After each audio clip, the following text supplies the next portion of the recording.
Hello ನನ್ನ ಕುಟುಂಬದವರೇ, ಹೇಗಿದ್ದೀರಾ? ಎಲ್ಲರೂ ಚೆನ್ನಾಗಿದ್ದೀರಾ ಅಂತ ಇವತ್ತಿನ ಕಾರ್ಯಕ್ರಮವನ್ನು ಪ್ರಾರಂಭ ಮಾಡ್ತಿದ್ದೀನಿ. ಈ ಯಾವ ಸೀಸನ್ನು ನಿಮಗೆ ಗೊತ್ತು.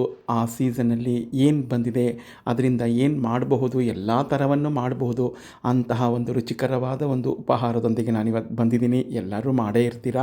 ಮಾಡೋ ವಿಧಾನ ನಾವು ಯಾವ ರೀತಿ ಮಾಡ್ತೀವಿ ಅನ್ನೋ ವಿಧಾನವನ್ನು ತೋರಿಸಿದ್ದೀನಿ. ನೀವು ಮಾಡಿ ನೋಡಿ ಹೇಗಿತ್ತು ಅಂತ ನಿಮ್ಮ ಅಭಿಪ್ರಾಯ ಅನಿಸಿಕೆಗಳನ್ನ ಕಮೆಂಟಲ್ಲಿ ತಿಳಿಸಿ.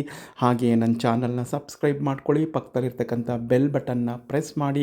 ನಾನು ಹಾಕೋ ವಿಡಿಯೋ ನೋಟಿಫಿಕೇಷನ್ ಮೊದಲೇ ನಿಮಗೆ ತಲುಪುತ್ತೆ. ನಿಮ್ಮ ಸಪೋರ್ಟ್ ಕೂಡ ನನಗೆ ಸಿಗುತ್ತೆ ಅಂತ ಹೇಳ್ತಾ ಕಾರ್ಯಕ್ರಮವನ್ನು ಪ್ರಾರಂಭ ಮಾಡ್ತಾ ಇದ್ದೀನಿ. ಕಂಟಿನ್ಯೂ ಆಗುತ್ತೆ ವಿಡಿಯೋಗೆ ನಿಮಗೆಲ್ಲರಿಗೂ ಆತ್ಮೀಯವಾದ ಸ್ವಾಗತ. ಬನ್ನಿ ಈಗ ನೋಡೋಣ. ಸ್ನೇಹಿತರೆ ನೋಡಿಲ್ಲ, ನಾನಿವತ್ತು ಬನ್ಸಿ ರವೆ ತೊಗೊಂಡಿದ್ದೀನಿ. ಈ ಬನ್ಸಿ ರವೆ 2 ಗ್ಲಾಸ್ ಬನ್ಸಿ ರವೆ ತೊಗೊಂಡಿದ್ದೀನಿ. ಈ ಗ್ಲಾಸ್ ನಾನು ಅಳತೆ ಇಟ್ಕೊಂಡಿದ್ದೀನಿ. 2 ಗ್ಲಾಸ್ ಬನ್ಸಿ ರವೆ ತೊಗೊಂಡಿದ್ದೀನಿ. ಅದಕ್ಕೆ 2 ಸ್ಪೂನು ತುಪ್ಪ ಹಾಕ್ಕೊಂಡಿದ್ದೀನಿ. ಸ್ವಲ್ಪ ಜೀರಿಗೆ ಹಾಕ್ಕೊಂಡಿದ್ದೀನಿ. ಈಗ ಇದನ್ನು ಹುರ್ಕೊಳ್ಳೋಣ. ಈ ತುಪ್ಪ ಕಣಕಣಕ್ಕೂ ಸೇರಬೇಕು. ಹಾಗೆ ಈ ಜೀರಿಗೆಯ ಪರಿಮಳವೂ ಸಹ ಈ ರವೆಯ ಕಣಕಣಕ್ಕೂ ಸೇರಬೇಕು. ಆವಾಗ ನಿಮಗೆ ಉಪಹಾರ ಅಂದರೆ ಉಪ್ಪಿಟ್ಟು ತುಂಬ ಚೆನ್ನಾಗಿರುತ್ತೆ. ಈಗ ಇದನ್ನು ಸಂಪೂರ್ಣವಾಗಿ ಹುರ್ಕೊಂಡು ನಾನು ಬರ್ತೀನಿ. ಸ್ನೇಹಿತರೆ ನೋಡಿ, ಈ ವಿಧಾನದಲ್ಲಿ ಹುರ್ಕೊಂಡಿರಬೇಕು. ಅಡಿ ಹತ್ತಿಸ್ಬಾರ್ದು.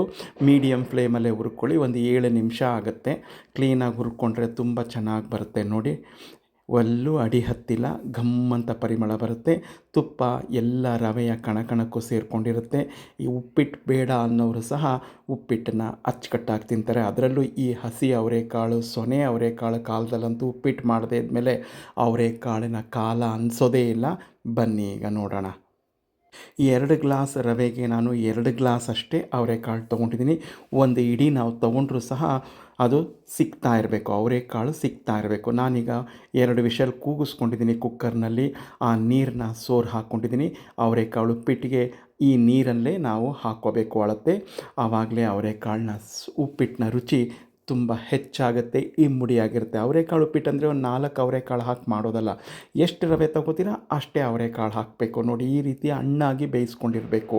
ಇಲ್ಲಿ ನಾನು ಕ್ಯಾರೆಟ್ ತೊಗೊಂಡಿದ್ದೀನಿ. ಸ್ವಲ್ಪ 2 ಗೆಂಡೆ ಈರುಳ್ಳಿಯನ್ನು ಉದ್ದುದ್ದಾಗಿ ಹೆಚ್ಕೊಂಡಿದ್ದೀನಿ. ಅವರೆಕಾಳಲ್ವ ವಾಯು ಆಗಿಬಿಡುತ್ತೆ, ಆದ್ದರಿಂದ ಸ್ವಲ್ಪ ಶುಂಠಿ ತುರ್ಕೊಂಡಿದ್ದೀನಿ. ಹಾಗೆ ಒಣಮೆಣಸಿನ್ಕಾಯಿ, ಹಸಿಮೆಣಸಿನ್ಕಾಯಿ ಎರಡನ್ನೂ ಸಣ್ಣ ಸಣ್ಣದಾಗಿ ಹೆಚ್ಕೊಂಡಿದ್ದೀನಿ. ಕರಿಬೇವು ಸಣ್ಣದಾಗಿ ಹೆಚ್ಚಿಟ್ಕೊಂಡಿದ್ದೀನಿ. ಹಾಗೆ ಸ್ವಲ್ಪ ಟೊಮೆಟೊವನ್ನು ಸಹ ನಾನು ಹೆಚ್ಚಿಟ್ಕೊಂಡಿದ್ದೀನಿ. ಶುಂಠಿ ಹಾಕಲೇಬೇಕು, ಯಾಕೆಂದರೆ ಇಲ್ಲಿ ಬೆಳ್ಳುಳ್ಳಿ ಉಪಯೋಗಿಸೋಂಗಿಲ್ಲ. ಈ ಅವರೆಕಾಳು ವಾಯು ಆಗಿರೋದರಿಂದ ಶುಂಠಿಯನ್ನು ನಾವು ಹಾಕ್ಕೋಬೇಕಾಗತ್ತೆ.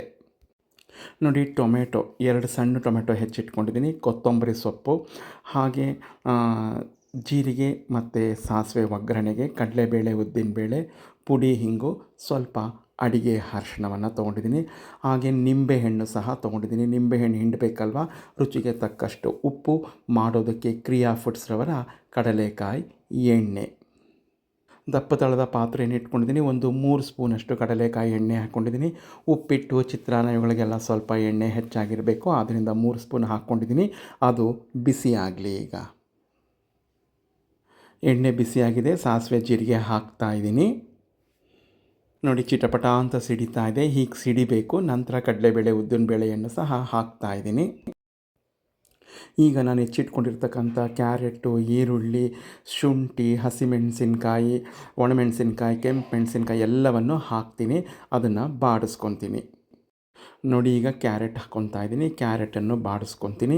ಯಾಕೆಂದರೆ ಈರುಳ್ಳಿ ಸ್ವಲ್ಪ ಅದು ಹಸಿ ವಾಸನೆ ಹೋದ ಮೇಲೆ ಕ್ಯಾರೆಟ್ ಹಾಕ್ಕೋಬೇಕು. ಇಲ್ಲಾಂದರೆ ಅದು ಹಸಿ ಈರುಳ್ಳಿ ವಾಸನೆ ಹೊಡೆಯುತ್ತೆ. ಆದ್ದರಿಂದ ಈಗ ಬಾಡಿಸ್ಕೊಳ್ಳೋಣ. ನೋಡಿ, ಈಗ ಎಲ್ಲ ಬಾಡಿ ಬಂದಿದೆ. ರುಚಿಗೆ ತಕ್ಕಷ್ಟು ಕಲ್ಲುಪ್ಪನ್ನು ನಾನು ಬಳಸ್ತಾ ಇದ್ದೀನಿ. ಹಾಗೆ ಸ್ವಲ್ಪ ಅಡಿಗೆ ಅರಿಶಿಣವನ್ನು ಸಹ ಈ ಸಮಯದಲ್ಲೇ ಹಾಕ್ಕೊಂಡು ನಾವು ಬಾಡಿಸ್ಕೊಳ್ಳೋಣ. ಮತ್ತು ಇಂಗನ್ನು ಮಸ್ಟ್ ಆ್ಯಂಡ್ ಶುಡ್ ಬಳಸಲೇಬೇಕು. ಯಾಕೆಂದರೆ ಶುಂಠಿ ಹಾಕಿದ್ರೂ ಇಂಗು ಹಾಕಬೇಕು. ಉಪ್ಪಿಟ್ಟಿಗೆ ಪರಿಮಳ ಚೆನ್ನಾಗಿರುತ್ತೆ. ನೋಡಿ, ತಟ್ಟೆ ಮುಚ್ಚಿಕೊಂಡು ನಾನು ಬಾಡಿಸ್ಕೊತಾ ಇದ್ದೆ. ಈಗೆಲ್ಲ ಅಡಿ ಹತ್ತದೇ ಇದ್ದಂಗೆ ನೋಡ್ಕೊಳ್ಳಿ. ಈಗ ಇದಕ್ಕೆ ನಾನು ಬೇಯಿಸ್ಕೊಂಡಿರ್ತಕ್ಕಂಥ ಅವರೆಕಾಳನ್ನ ಹಾಕ್ಕೊತೀನಿ. ಅವರೆಕಾಳನ್ನ ಸಹ ಹಾಕ್ಕೊಂಡು ಒಂದು ಸರಿ ಮಿಕ್ಸ್ ಮಾಡ್ಕೊಂಬಿಟ್ಟು, ನಾವು ಅವರೆಕಾಳು ಬೇಯಿಸಿಟ್ಕೊಂಡಿರ್ತೀವಲ್ಲ, ಆ ಅವರೆಕಾಳು ಬೇಯಿಸಿರೋ ನೀರನ್ನು ಸೇರಿಸಿ 2 ಗ್ಲಾಸಿಗೆ ನಾನು 5 ಗ್ಲಾಸ್ ನೀರನ್ನು ಹಾಕ್ಕೊಂಡಿದ್ದೀನಿ. 5 ಗ್ಲಾಸ್ ನೀರಲ್ಲಿ ಬೇಯಿಸಿಟ್ಟಿರೋ ನೀರನ್ನ ಮಸ್ಟ್ ಆ್ಯಂಡ್ ಶುಡ್ ಉಪಯೋಗಿಸಲೇಬೇಕು. ನೋಡಿ, ಅವರೆಕಾಳು ಬೇಯಿಸಿರೋ ನೀರು ಜೊತೆಗೆ ಇನ್ನೊಂದು ಗ್ಲಾಸ್ ಆಯಿತು. 4 ಗ್ಲಾಸ್ ಅವರೆಕಾಳು ನೀರೇ ಆಯಿತು. 1 ಗ್ಲಾಸ್ ಎಕ್ಸ್ಟ್ರಾ ಹಾಕ್ಕೊಂಡು ಈಗ ನಾನು ಕುದಿಸ್ಕೊತೀನಿ.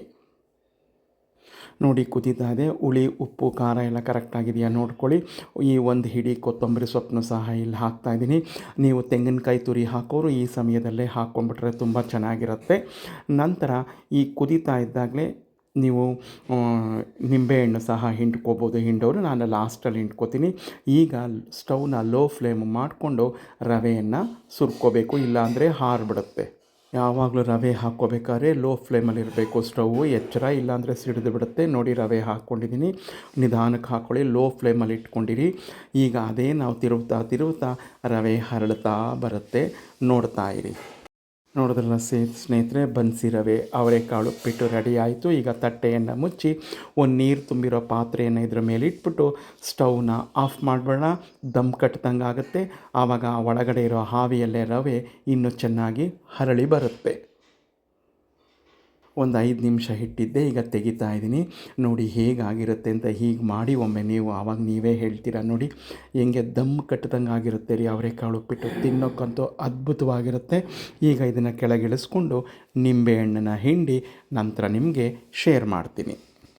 ನೋಡಿ ಸ್ನೇಹಿತರೆ, ಒಂದು ನಿಂಬೆ ಹಣ್ಣು ತೊಗೊಂಡಿದ್ದೆ ನಾನು, ಅದನ್ನೆಲ್ಲ ಹಿಂಡಿ ನಾನು ಸ್ವಲ್ಪ ಕೊತ್ತಂಬರಿ ಸೊಪ್ಪು ಉಳಿಸ್ಕೊಂಡಿದ್ದೆ, ಅದನ್ನು ಹಾಕಿ ಈಗ ಎಲ್ಲ ತಿರುವಿ ರೆಡಿ ಮಾಡಿಟ್ಟಿದ್ದೀನಿ. ಸಖತ್ತಾಗಿರ್ತಕ್ಕಂಥ, ರುಚಿಕರವಾಗಿರ್ತಕ್ಕಂಥ, ಆರೋಗ್ಯಕರವಾದಂಥ ಅವರೆಕಾಳು ಉಪ್ಪಿಟ್ಟು ರೆಡಿ ಆಯಿತು.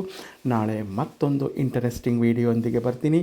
ವಿಡಿಯೋನ ನೋಡಿ ನೀವು ಮಾಡಿ ತಿನ್ನಿ, ಹೇಗಿತ್ತು ಅಂತ ನೀವು ಕಮೆಂಟ್ನಲ್ಲಿ ತಿಳಿಸಿ. ಎಲ್ಲರಿಗೂ take care, bye, see you, ಜೈ ಗಣೇಶ, ನಮಸ್ಕಾರಗಳು.